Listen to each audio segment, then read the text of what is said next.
subscribe now and press the bell icon. Never miss an update. नमस्कार दोस्तों, आपका स्वागत है आपके अपने चैनल द नॉलेज अड्डा पर।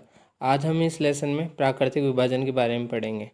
इसके अंदर अपन महाद्वीपों की उत्पत्ति हुई, मरुस्थलीय प्रदेश के बारे में पढ़ेंगे और जो अरावली, मैदानी और पठारी प्रदेश है वो अपन अगले पार्ट में पढ़ेंगे। चलिए लेसन स्टार्ट करते हैं। तो सबसे पहले है अपना कि महाद्वीपों की उत्पत्ति कहाँ से हुई। तो महाद्वीपों की उत्पत्ति के लिए पृथ्वी पर 71% तो क्या है, जल है, और जो 29% है वो क्या है, स्थल है। तो 29% तो स्थल हो गया और अपना क्या बोलते हैं, ये 71% क्या हो गया, जल हो गया। अब इसके अंदर क्या है, जो पैंथलासा वाला भाग है, जो पैंथलासा है वो कौन सा भाग है, जो जल वाला भाग है उसे अपन पैंथलासा बोलते हैं। और जो पैंजिया है, जो ये पैंजिया है उसको अपन कौन सा है, वो अपना स्थल वाला भाग को क्या बोलते हैं, पैंजिया। अब चलते हैं आगे। इसके अंदर जो प्रोफेसर अल्फ्रेड वैगनर जर्मनी के एक प्रसिद्ध जलवायुवेत्ता तथा भूगर्भ शास्त्री थे।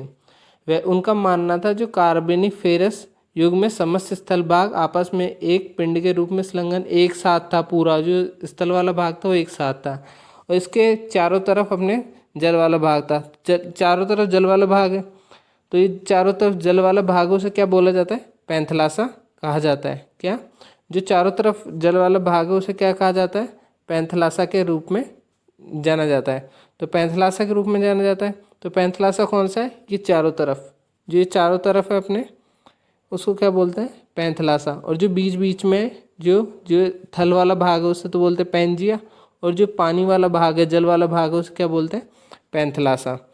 चलो आगे चलते हैं।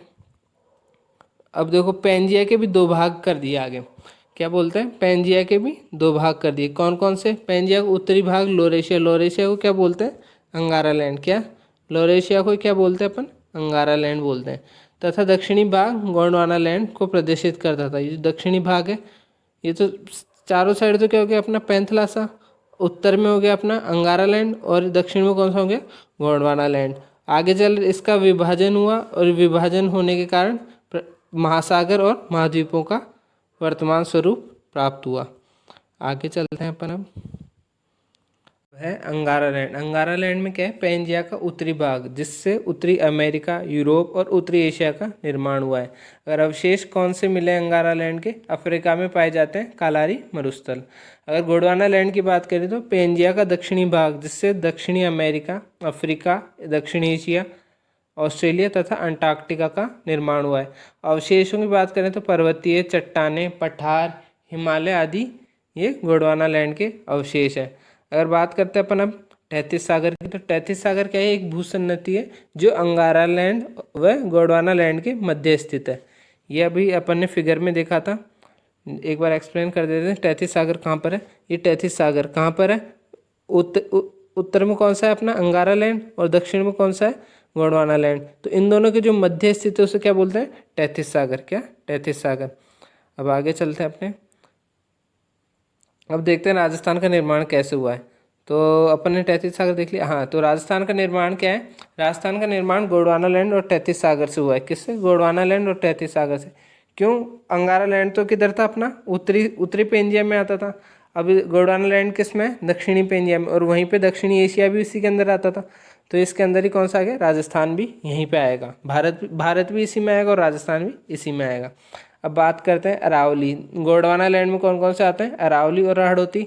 और तैतीस सागर में कौन कौन से आते हैं, मरुस्थल और मैदानी प्रदेश। अरावली व हड़ौती भारत के प्रायद्वीप पठार का हिस्सा है, जबकि मरुस्थल व मैदानी भाग भारत के उत्तरी विशाल मैदान का हिस्सा है। तो अरावली कौन से, अरावली और हड़ौती प्रायद्वीप पठार के भाग हो गया, और अपने मरुस्थल और मैदानी भाग किसका हो गया, उत्तरी विशाल मैदान का हिस्सा हो गया। अब चलते हैं आगे। अब इसका विभाजन कैसे, उसका राजस्थान का, तो राजस्थान का विभाजन चार उसके अंदर हो रखा है, चार के अंदर डिवाइडेड है। तो सबसे पहला है अपना उत्तर पश्चिमी मरुस्थल। कौन सा, उत्तर पश्चिमी मरुस्थल। कौन सा, उत्तर पश्चिमी मरुस्थल। दूसरा है अरावली पर्वतीय। तीसरा पूर्वी मैदानी, और चौथा दक्षिणी पूर्वी पठार, जो अभी अपन ने इसके अंदर देखा था, इस स्लाइड में देखा था ना अपन ने।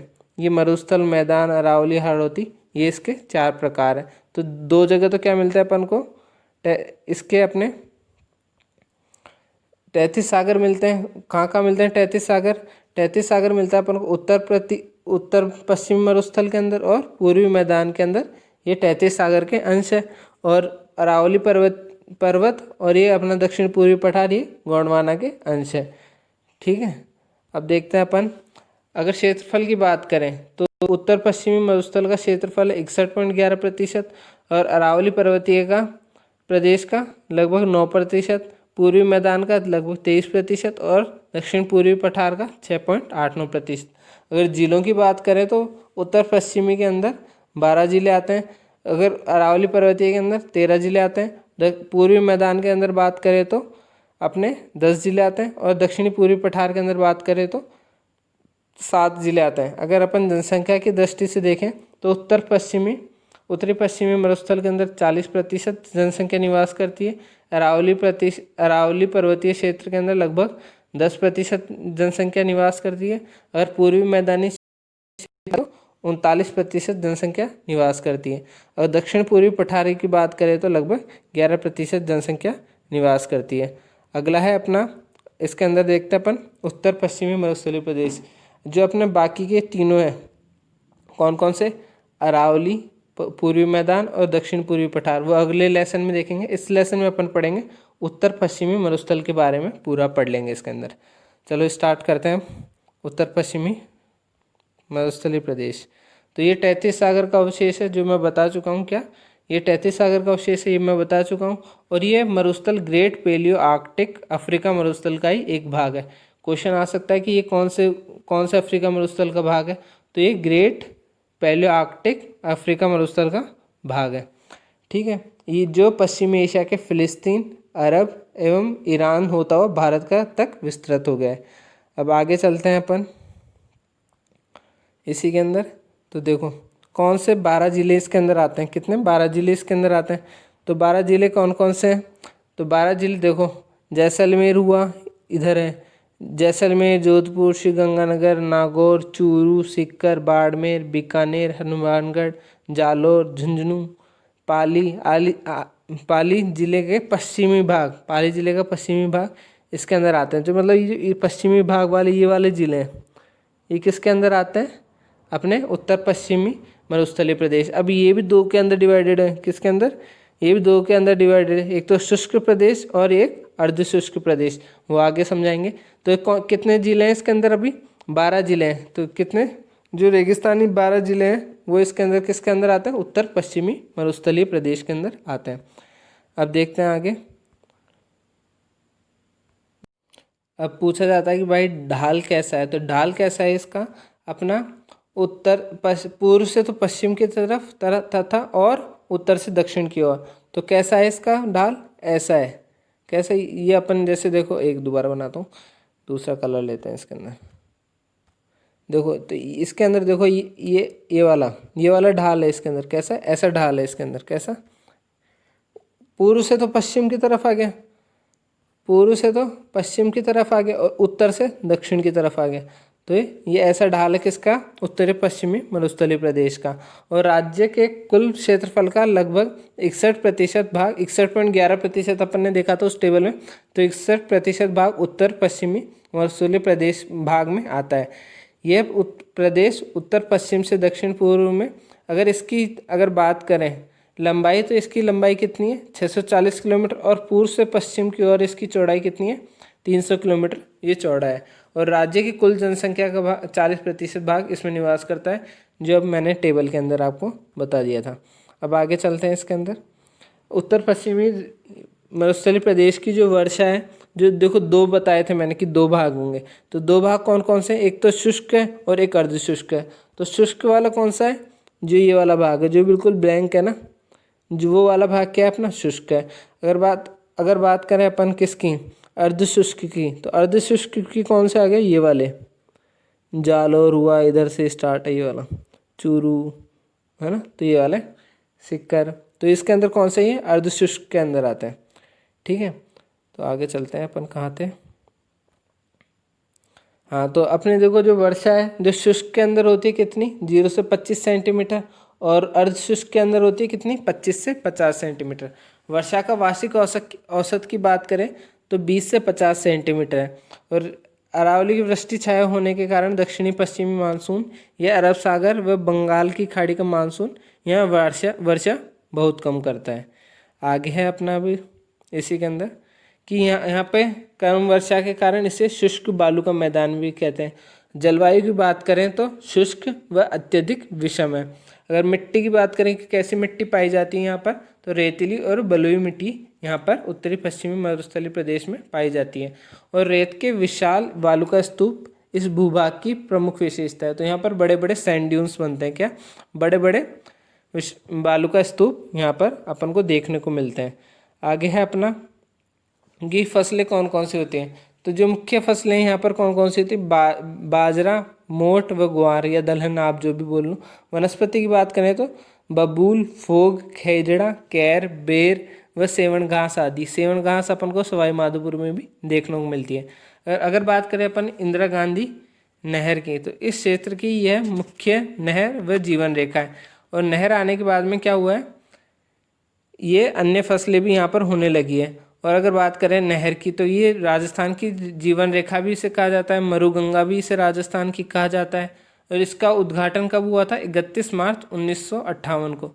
और 1900 इसका बाद में, पहले तो राजस्थान का कुछ नाम था इसका, फिर बाद में नाम अपन ने इसका इंदिरा गांधी नहर रख दिया था। तो इसको अपन सिंचाई परियोजना के अंदर डिटेल में पढ़ेंगे। हाँ, 0 पॉइंट पूछा जा सकता है। 0 पॉइंट कौन सा है, गडरा रोड बाड़मेर है। इंदिरा गांधी नहर का 0 पॉइंट कौन सा है, गडरा रोड बाड़मेर, बाड़मेर के अंदर है। अब आगे चलते हैं अपन। अब देखो, इसको उत्तर पश्चिमी मरुस्थलीय प्रदेश को 2 भागों में बांटा गया है। एक तो पश्चिमी विशाल मरुस्थल या रेतीला शुष्क मैदान, और एक राजस्थान बांगड़। ये किसके द्वारा बांटा गया है, जो 25 सेंटीमीटर समवर्षा रेखा है उसके द्वारा इन दोनों को अलग किया गया है। तो दूसरा कौन सा है, राजस्थान बांगड़ या बांगड़ अर्धशुष्क मैदान। तो पहला तो शुष्क हो गया, दूसरा अर्धशुष्क हो गया। तो अब चलते हैं आगे, अब पढ़ते हैं अपन कौन सा शुष्क देख रहे हैं। पहले कौन सा है, पश्चिमी विशाल मरुस्थल या रेतीला शुष्क मैदान। तो शुष्क बालू का मैदान कहते हैं। तो इसके अंदर कौन कौन से जिले आते हैं, बाड़मेर हुआ, जैसलमेर हुआ, बीकानेर, गंगानगर आदि को इसके अंदर लिया जाता है। क्यों, यहाँ पर बहुत कम बारिश होती है, इसलिए इसका बालू का स्तूप से भरा हुआ रहता है। तो इसको अपन क्या मानते हैं, शुष्क बालू का मैदान कहते हैं। और ये बालू का स्तूपों से ढका भूभाग पाकिस्तान की सीमा के सारे गुजरात से पंजाब तक विस्तृत है। तो जो रेड क्लिफ रेखा है अपनी, उसी के सहारे ये पूरा अपना फैला हुआ है। अब आगे चलते हैं अपन इसी के अंदर। जो पश्चिमी रेतीली शुष्क मैदान, उनके भी 2 हैं। कौन कौन से, एक तो बालू का स्तूप युक्त, जिसमें बालू का स्तूप मतलब सैंड ड्यून्स प्रेजेंट होते हैं, मतलब वहाँ पर रहते हैं। और दूसरा बालू का स्तूप मुक्त, मतलब सैंड ड्यून्स एब्सेंट रहते हैं। अगर युक्त वाले कितना प्रतिशत है, 58.5%। और जो मुक्त वाला कितना है, 41.5%। और बालू का स्तूप युक्त क्षेत्र में बालू रेत के विशाल टीले पाए जाते हैं, बड़े बड़े टीले पाए जाते हैं, जो तेज हवाओं के साथ अपना स्थान बदलते रहते हैं। ये बालू का स्तूप वायु अपरदन मतलब इरोजन और निक्षेपण या मतलब डिपॉजिट, एक जगह से कट के दूसरी जगह डिपॉजिट होने का रिजल्ट है, मतलब उसी का परिणाम है। अब आगे चलते हैं अपन। इस रेतीले शुष्क मैदान के बालू का स्तूप युक्त क्षेत्र में निम्न प्रकार के मतलब कौन कौन से बालू का स्तूप बनते हैं इसके द्वारा। तो इस मैदान शुष्क मैदान के अंदर तो पहला है अनुदैर्ध्य, दूसरा बरखान या अर्धचंद्राकार, तीसरा है अपना अनुप्रस्थ, चौथा है तारा, और पांचवा है अपना पैराबोलिक। तो अपन एक एक करके पढ़ते हैं सारे डिटेल में। तो पहला है अपना अनुदैर्ध्य रेखीय, अनुदैर्ध्य रेखीय भी बोलते हैं उसे, बालू का स्तूप लॉन्गिट्यूडनल ड्यून्स। अगर इन स्तूपों की लंबी दूरी वायु की दिशा के समांतर होती है। तो लंबी दूरी कैसे, ये वाली जो लंबी दूरी है, ये वाली जो जैसे जैसे हवा कैसे फ्लो कर रही है ऐसे ऐसे बह रही है, तो इसी की डायरेक्शन में जो सैंड ड्यून्स बन जाते हैं, मतलब जो बालू का स्तूप बनते हैं, उसको क्या बोलते हैं अपन बोलते हैं अनुदैर्ध्य बालू का स्तूप, इसको बोलते हैं। ये मुख्यतः अपन को कहाँ कहाँ मिलते हैं, जैसलमेर, जोधपुर, बाड़मेर आदि के अंदर ये अपन को मिलते हैं, है ना। अब आगे है अपना बरखान या अर्धचंद्राकार बालू का स्तूप। तो ये गतिशील मूवेबल मतलब गतिशील मतलब मूवेबल, रंध्रयुक्त मतलब स्टैंड मतलब आसानी से अपनी जगह नहीं छोड़ते हैं। नवीन बालुयुक्त होते हैं जो श्रृंखलाबद्ध सीरीज के रूप में पाए जाते हैं, है ना। ये एक साथ बहुत सारे पाए जाते हैं। और ये कहाँ मिलते हैं मेनली? चूरू, जैसलमेर, सीकर, लूणकरणसर, सूरतगढ़, बाड़मेर, जोधपुर। इनकी हाइट 5 से 10 मीटर कितनी होती है? 5 से 10 मीटर तक अपन को मिल जाती है। और ये सबसे खतरनाक स्तूप भी माना जाता है इन्हें। ठीक है, कौन से? बरखान को सबसे खतरनाक स्तूप भी माना जाता है। अगर बात करते हैं अब अगले अपने, अगर इसकी शेप की बात करें अपन बरखान वाले की, तो जैसे ये हवा चल रही है किधर, जैसे हवा इधर से चल रही है, जो हवा इधर से चल रही है तो इसकी शेप ऐसी आ रही है। कैसी? ऐसी। तो ये हवा के अपोजिट में, हॉर्न इसके पीछे की साइड है, तो ये हवा के अपोज करती है। इस वजह से ये कैसी है अपने, जो बहुत मूवेबल तो होते हैं लेकिन आसानी से अपनी जगह नहीं छोड़ते हैं। ठीक है ना। अब आगे है अपना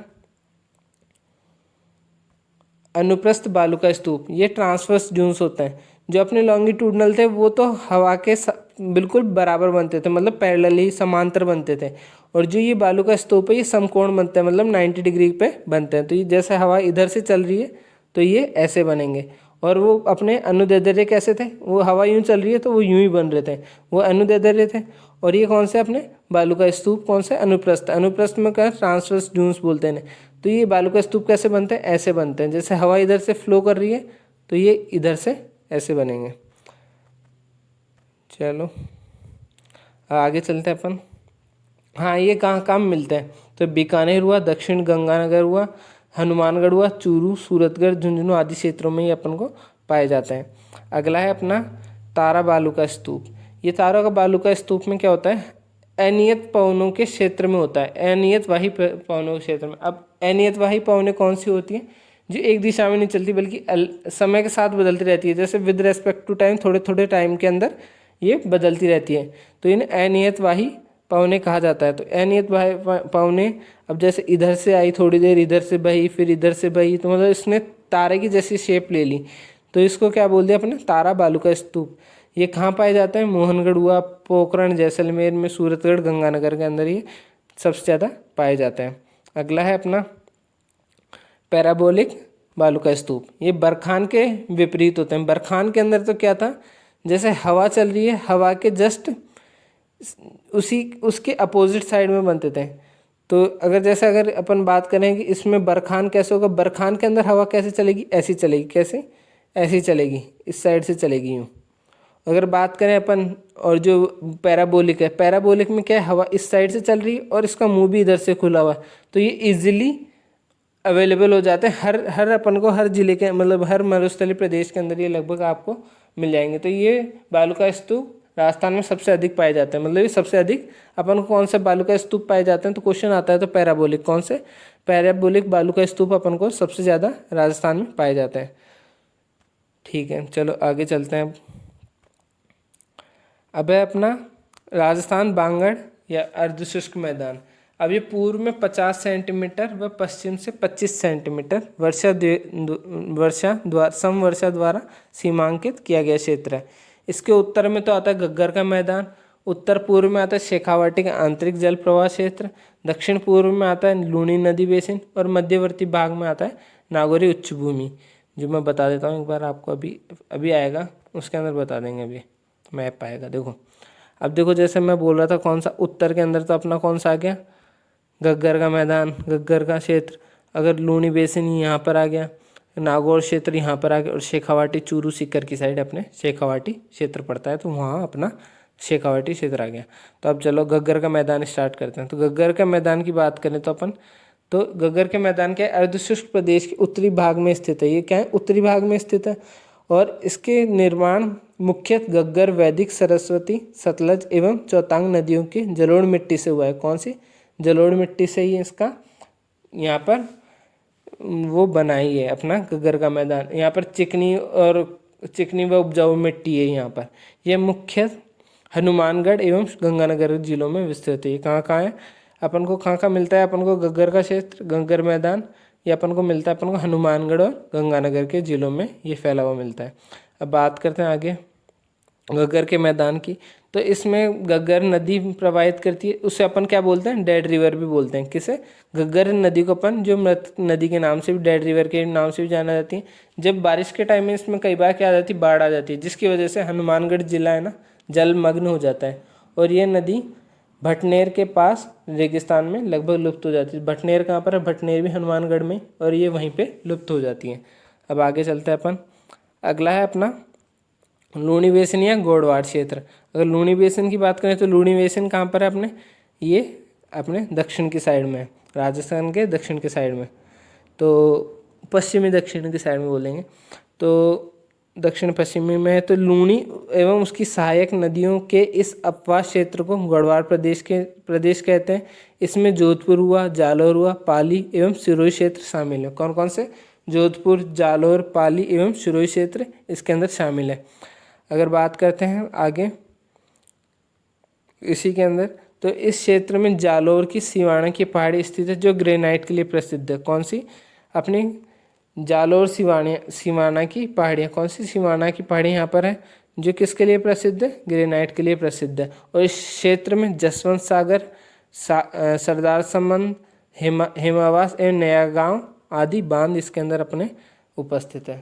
ठीक है, तो गंगा नदी को मृत नदी के नाम से जाना जाता है। ये भी बात ध्यान रखना कि क्वेश्चन आ सकता है कि राजस्थान की कौन सी नदी को मृत नदी के नाम से जाना जाता है, तो घग्गर नदी को मृत के नाम से जाना जाता है। और अपन को इसके अंदर बात करें लूणी बेसिन के अंदर, तो लूणी बेसिन के अंदर जालोर में नेहड़ रन है ना, और बाड़मेर में लवणीय पादप भी पाए जाते हैं। ठीक है, अब आगे चलते हैं अपन नागौर की साइड। अब चलते हैं अपन नागौर आगे। अब नागौर की बात करें तो नागौर में क्या है, नागौर यहाँ पर है बिल्कुल बीच में। एक क्वेश्चन भी बनता है नागौर के लिए कि सबसे मध्यस्थ जिला, राजस्थान का मध्यस्थ जिला कौन सा है, तो नागौर राजस्थान का मध्यस्थ जिला है। तो इसके साथ कितने राज्यों वो कितने जिलों की सीमा वो स्पर्श करती है, तो इसके साथ 7 जिलों की सीमा स्पर्श करती है। अब बात करते हैं नागौरी उच्च भूमि प्रदेश की।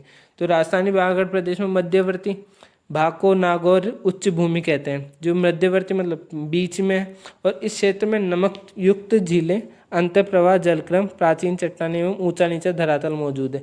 तो यहाँ पर कैसे नमक की झीलें, तो सर्वाधिक नमक की झीलें अपन को कहाँ मिलती है? नागौर में।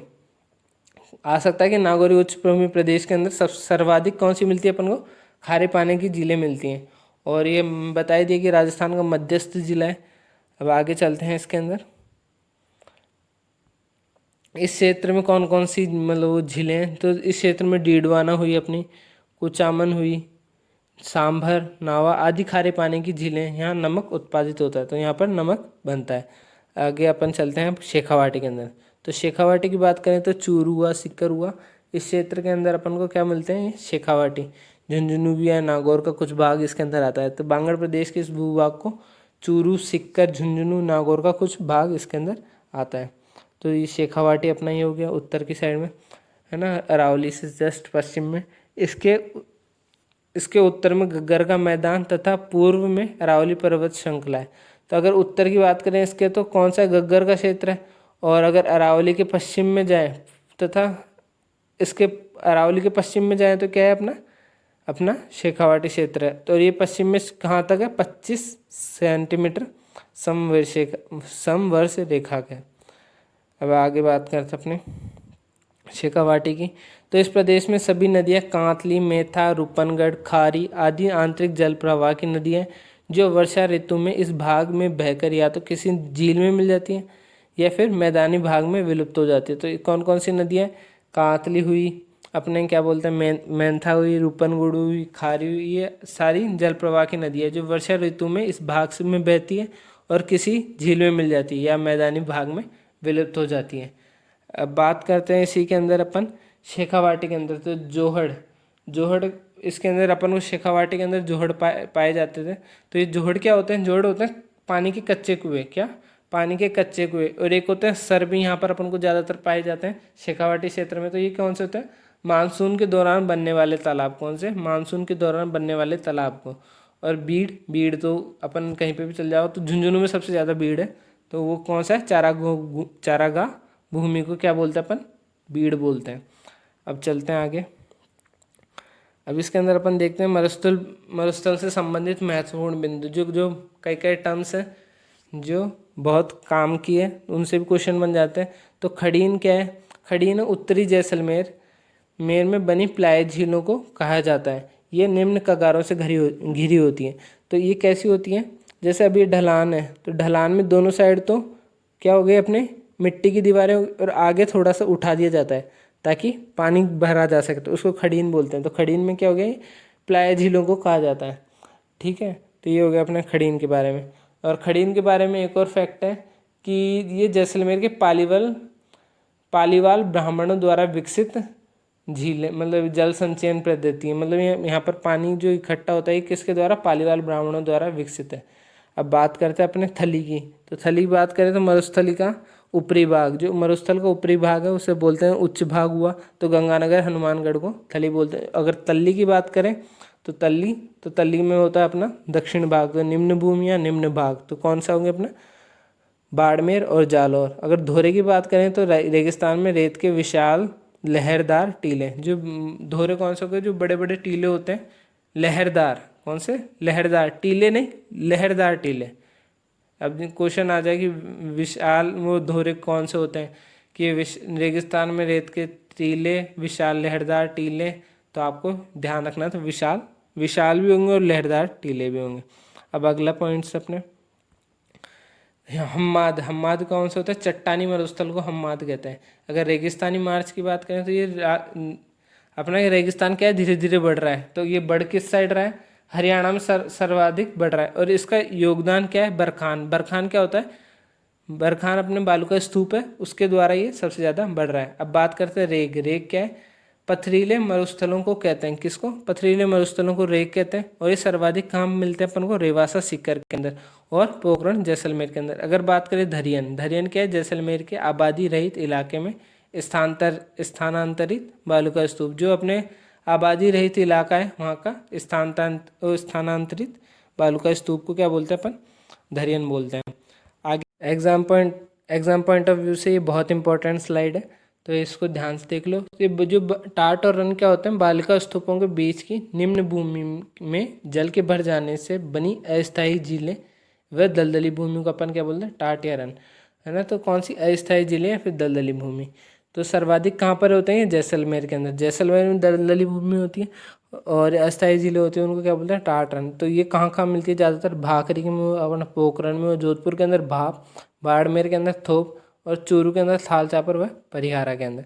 अब आखिरी स्लाइड इस लेसन की कि देखो समगांव में क्या है? जैसलमेर का पूर्णतः वनस्पति रहित क्षेत्र है। ये क्या है? यहाँ पर बिल्कुल भी वनस्पति नहीं है। अगर रहा है पीवड़ा क्या है? राजस्थान का पश्चिमी भाग में पाया जाने वाला सर्वाधिक विषैला सांप। तो सबसे विषैला सांप कौन सा है अपने राजस्थान का?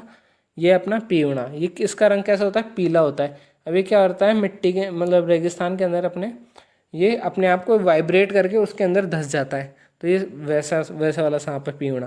और आंकल गांव क्या है? जैसलमेर के अंदर। यहाँ राजस्थान का एकमात्र जीवाश्म पार्क है, और उसका नाम क्या है? आकलवुड फॉसिल पार्क उसका नाम है।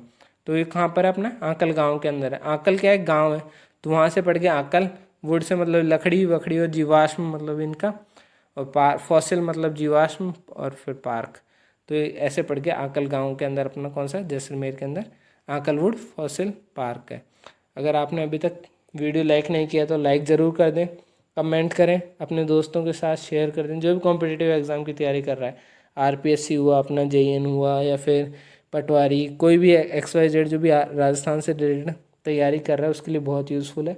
चैनल को सब्सक्राइब कर लें जिससे आपको रेगुलर अपडेट्स मिलते रहें। Thank you.